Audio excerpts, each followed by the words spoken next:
Alright, hello everyone, this is Allison Gross, and welcome back to Let's Play Ultima 9. Yep, see, I was just saved by the magical cloak to shoot that devil. So, we are apparently getting more advanced because we're seeing more devils, and we even saw one ball run kind of out and about. Oh shit, I fucked this up.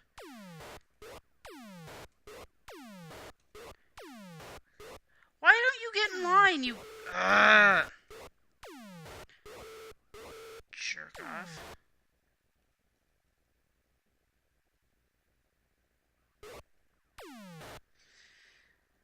Anyway, so... one of the complaints that I see about people who call themselves gamer girls is that they are advertising their status as females because they want to get treated a special way. I can't really speak for other individuals. For me, well, first of all, most of the time, like, people already know I'm female. It's not exactly a big secret. I mean, I prefer to interact with people in person anyway. That's just, I'm not really so into the whole online thing. I really like doing tabletop RPGs. I like, playing board games.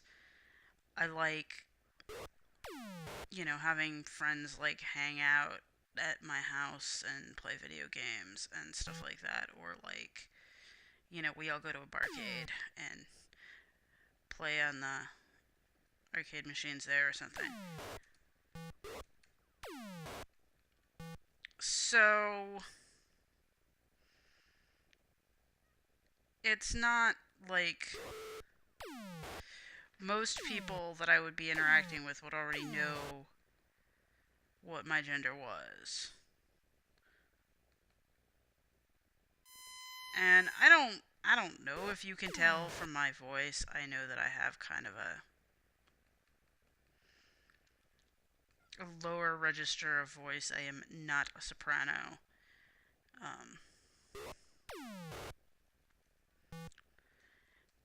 And I mean, I have referenced certain things. If you watch these videos, you know, for instance, that I have a bit of a shoe obsession. I'm a dancer. I like to cook.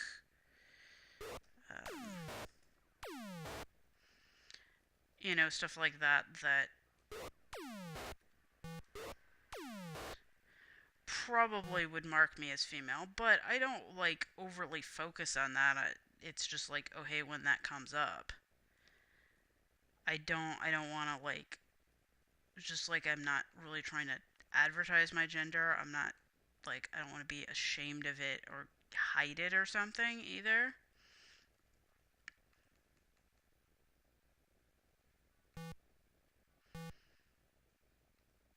Like, I guess that's part of, like, the thing about the girl gamer thing for me is that, oh, you got stuck on that.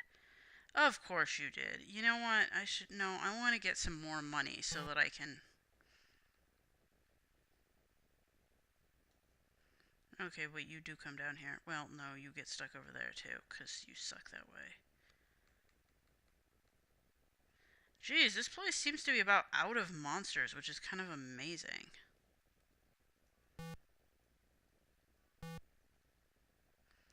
And kind of annoying. Well, there's a thief over there, but I can't get at... Oh, hi, guys. Fine. We'll do it this way.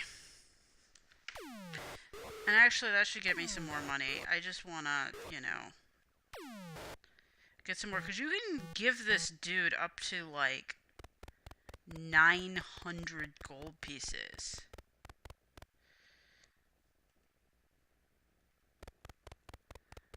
And this is kind of annoying about, well, this is the case in all Ultimas. When you enter a town, you always come in at the same point. So that means that I have to walk, since the point where this dude is near the edge of town, but it's near the opposite edge of town to the main gate. Okay, so what happens if I 5? But I'll tell you right now, there is no other way. What? Is there a way I can... I missed it. Fine. Now I need to get some more gold. Okay, well, this becomes the repetitive, boring part, I guess. Though, you know, get out of there. Guess we should be glad that it happened later. It kind of beats repeatedly giving pence to the king. At least we avoided that.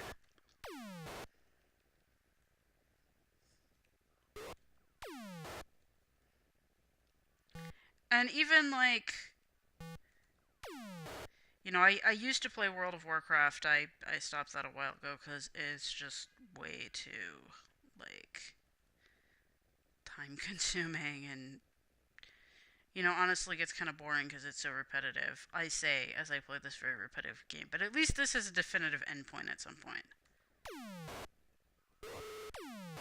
But, you know, some of my former guildies were passing through town, and I'll stay at the house with me, and, you know, we all went out for pizza and played board games together, and stayed up all night, and it was really awesome.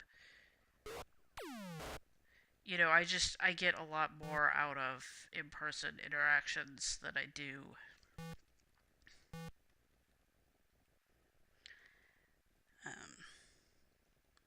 just interacting through the computer.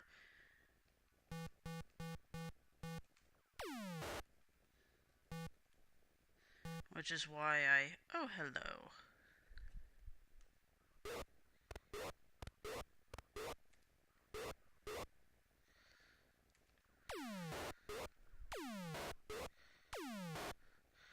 I have a lot of boats now. If only I could, like, could I, like, bring one of my boats up on land onto rollers and, like, drag it through a time portal or something? I seriously need, like, to get some boats or airplanes or something in these other time periods. Well, I sort of know how to do that. Maybe I should go... Yeah, just for shits and giggles, I'll do that. Go back to Port Boniface and try to, like, I don't know, bribe the guards or something. Well, first we'll kill all these orcs, because they're there.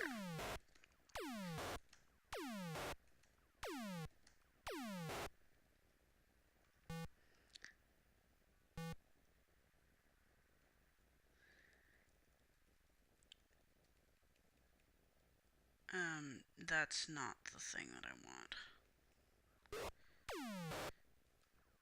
Stupid demon? Okay, dude. You're annoying.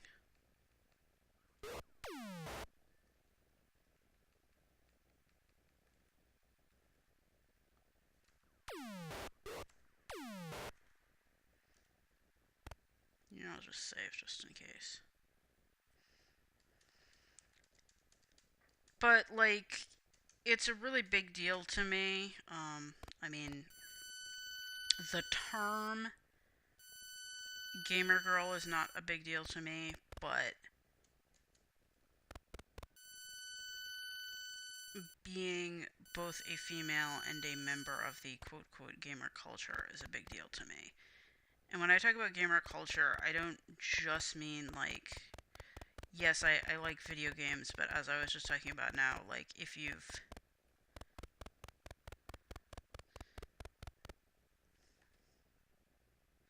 Oh, yes, you. Did you just... Okay.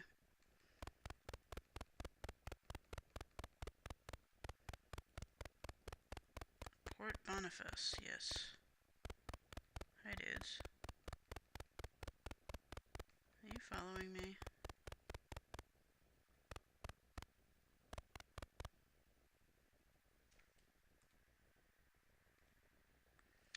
No, if I unlock...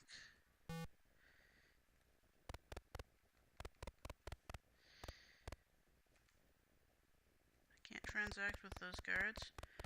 What about this guard that's like wandering about up here? There's a seer over there.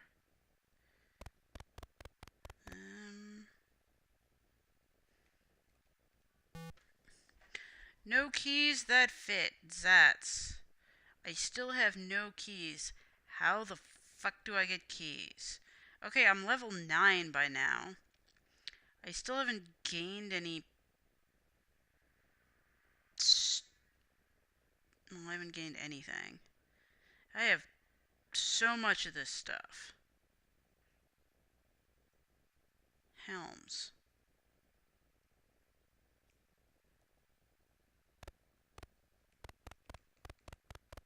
There's no use command, it's just unlock.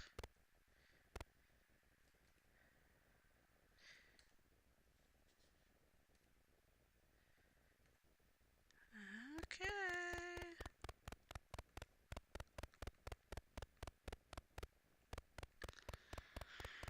And I don't know, going around trying to bribe guards does not seem to... Oh, hey, there's a little... Oh no, I guess that does that.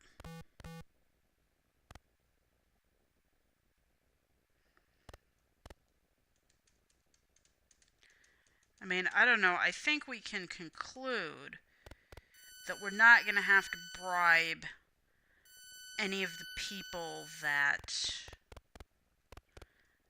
give generic responses. No bribing Hexy Poo Hex on you people or whatever. But, you know, since we're going to have to go throwing random bribe money at people, I need a lot more money.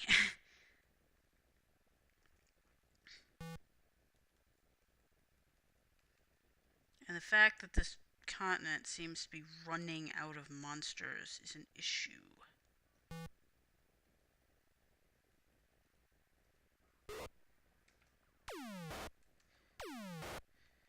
I suppose I could always...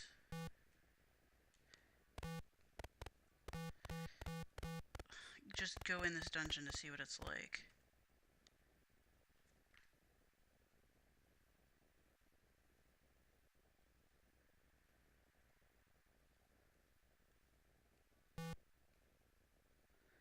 Okay.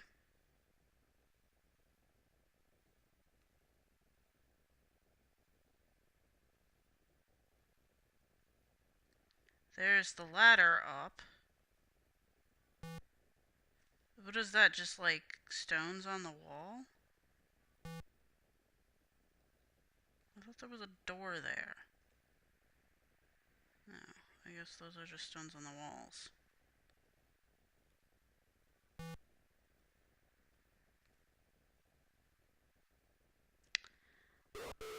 Hey. Well, apparently that's something. Is that a demon?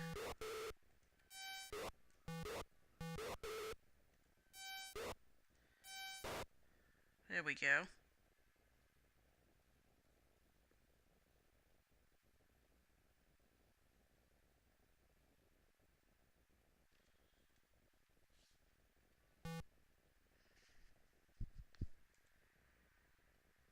It contains gold. Thank you. I kind of hoped it would.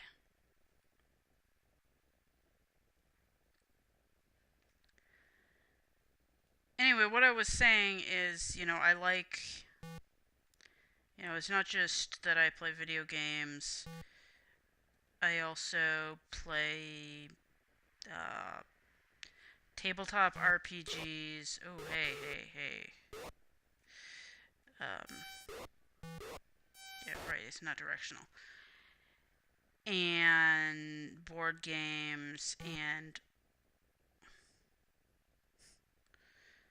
I don't know how...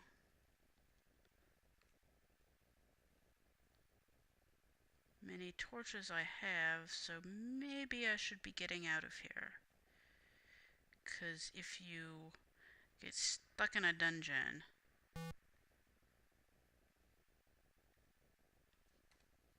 Okay, I guess that's not a ladder, it's a rope, but... if you get stuck in a dungeon without torches, you're kind of screwed. Anyway, that didn't really help us.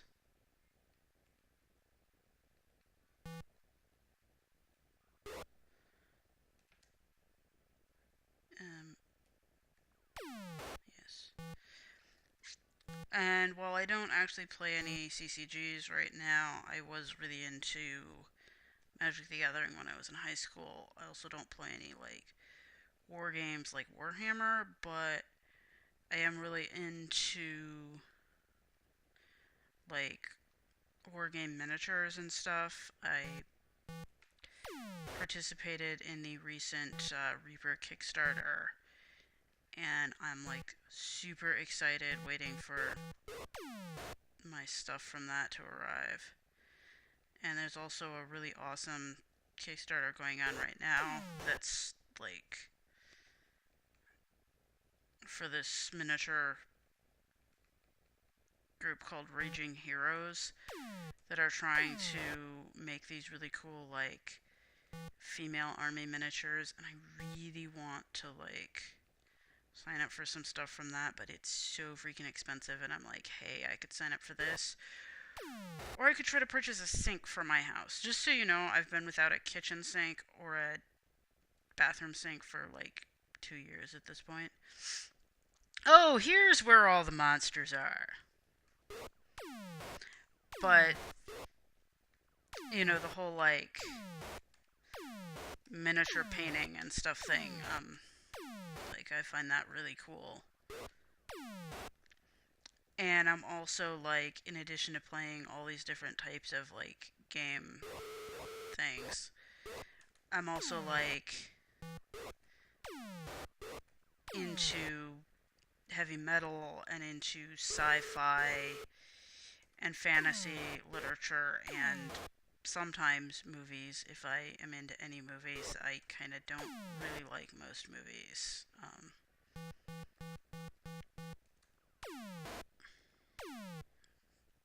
Wow, those demons just really don't like me. And it's not just that I'm into this stuff, but it's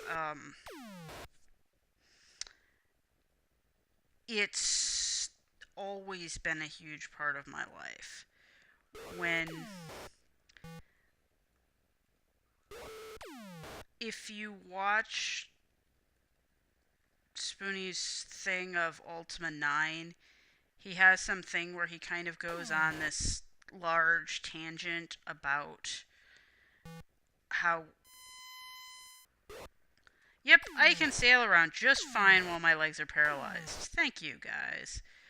About how one of his earliest memories is watching his much older brother play Ultima 3 on an old green screen computer. And when I said that, that was really meaningful to me, because actually that like pretty much exactly describes my experience. Like I well, I mean, my brother and I played a lot of games like on his old green screen computer, not just Ultima. Like I remember like we played Dino Eggs a lot, and Droll, and Joust, and I'm trying to remember what else we played. We would play Karateka whenever, like, we didn't actually own Karateka, but he'd borrow it from a friend sometimes, and I'd always get super excited because then we could play Karateka. But he would play Ultima a lot. Like, he would play Ultima 3, which I do remember playing Ultima 3, but I don't. This is like the monster drop-off point. Hey, you. Oh, this is like a wizard here.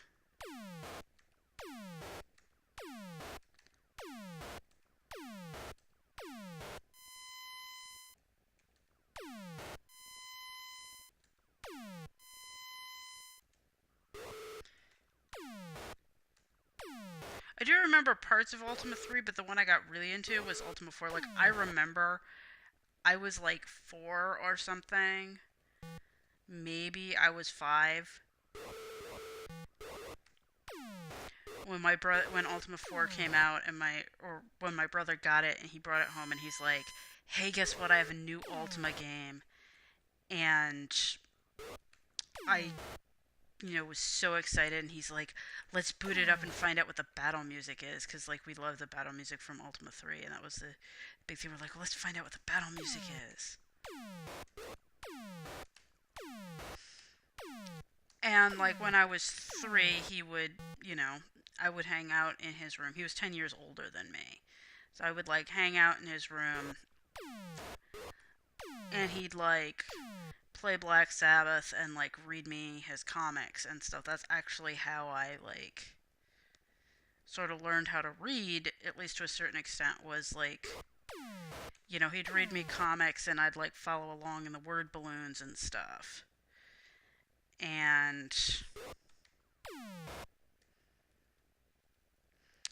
I haven't actually read a whole lot of like, mainstream Marvel comics or anything, but I know who all the characters are because he had like the Marvel Universe books and I would look through those and thought they were really neat, like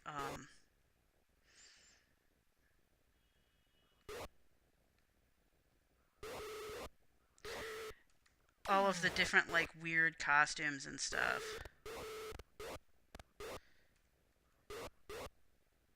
I like how it like makes another boat when you get into a boat and sail off. That's kind of weird.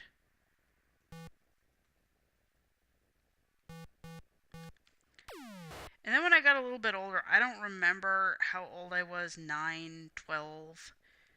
Somewhere in those time frames. At Christmas he got me two like really really special gifts that sort of like defined me growing up. Um, One was a mixed tape he had made of what he considered all of like the best Black Sabbath songs, and the other was a basic D&D starter box. It had this weird like it had a grid map in it and these little like miniatures. They're not like the cool ones that they came out with recently that I've heard they've since discontinued. They were just like these little like fold up paper things, and it had this like series of cards and stuff that you would read through that would gradually introduce you to the different elements of the game. And the idea was to train you to be a dungeon master. And I read it. It also had, for when you'd gone all the way through the different levels of the cards, it had the basic rule book. I read that thing until it fell to pieces. That rule book.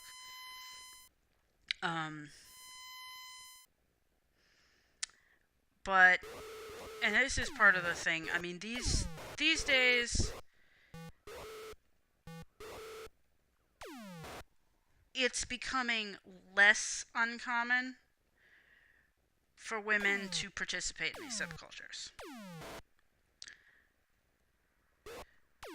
So I would say to a certain extent, even if it's just because of like historical precedent, things like video games and heavy metal and everything are still, to a certain extent, a boys' club. Though, like I said, it's getting less uncommon for women to be involved. But remember, I grew up in the 1980s. It was really weird back then. I'm not saying that women didn't get involved in these things, but back then when we didn't have the internet, it wasn't as visible. So it's like, I was the only girl in my hometown that had interest in these things. I'm not saying there weren't other women that were involved in them in other places in the world, but not only did I not know that, but none of the people around me knew that. I was really weird because I had these kinds of interests. And like I said, I got these gifts from my brother sometime between the ages of 9 and 12, and I read that D&D rulebook until it fell to pieces.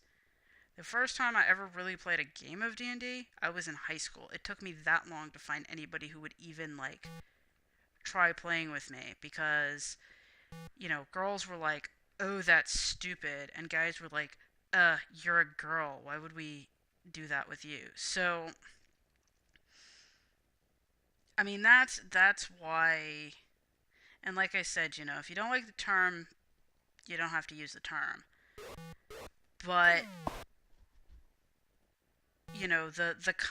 there being a concept of carrying double X chromosomes and it being really important to your identity to participate in this subculture is very important to me because of that background that I have. And just as kind of a funny thing, we're running short on time, so I'm going to wrap this up soon. And damn, we have a lot of gold. I know that not much happened in this video, but, next video, not much will happen again, because the plan will be to go, like, take this gold, or actually maybe we can just do that now. I said exit, you... Did you... Managing this thing is really annoying. And by that I mean managing my Bandicam and my emulator and my overly, like, hyperactive pop-up computer. But yeah, just as we... Oh, can I not get through Chad's magic? Or Mage's magic, actually, not Chad Mads. That's in a different town. Just to show that, to a certain extent... Oh, get out of there. Like, kind of a funny story that relates to the way that women in gaming are still viewed to a certain extent in the general public. Yes, what do you give me for 900? Mayhaps if you find him, he'll tell it to you. Okay, well that kind of blew all of our money. And now we have to go back to McDonald's. Hi, dude. Oh, stop transacting. As you may or may not know, I've mentioned it, like, I belong to a D&D group that meets on Friday nights. So we were all hanging out before the game last Friday, and my fact checker shows up, and... Oh, hello, Devil. He's like, oh, just a funny story, like, one of my coworkers.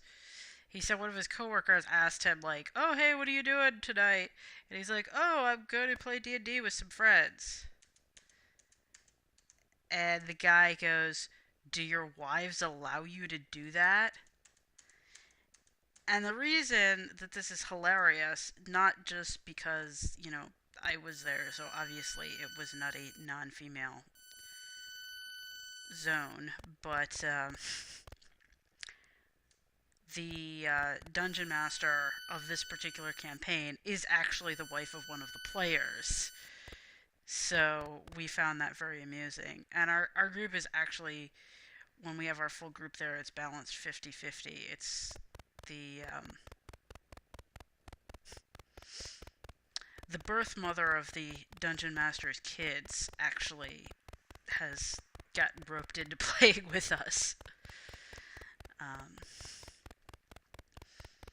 Which is kind of interesting because it's obviously something that she's never experienced before, but she came... Dude, where's my takeout guy? Mr. Takeout guy, get down here. All of your, like, orc guys are blocking you. Yes, I want one. Yes, I want more. But she came up to see her kids, and they're like, hey, come try this game. And so she kind of got roped into it. She's not with us right now, because she's away at a summer job, but, she's really kind of taken to the thing, and I think it's pretty cool. But, like, the Dungeon Master and I, we met each other because we were in grad school together. Medieval studies, obviously. But we were in school together for, like, a year or something before we found out that the other one played Dungeons and Dragons. I made an offhand comment one time about a funny situation where my fact checker got in trouble at college for printing off like whole D&D manuals that he downloaded from the internet on the school printing system. And so I was mentioning that just out of amusement. And she was like, "Oh my god, do you play D&D?" And but anyway, I'll probably natter on about this topic more at some other time, but we're like running short and no, I can't save while I'm in a boat. I really feel like I have to just like sort of meditate on what's going on in this exit in this game because I feel like I'm kind of stuck right now. So I need to think about what to do with the different objects and stuff. So, see you next time. Until then, bye!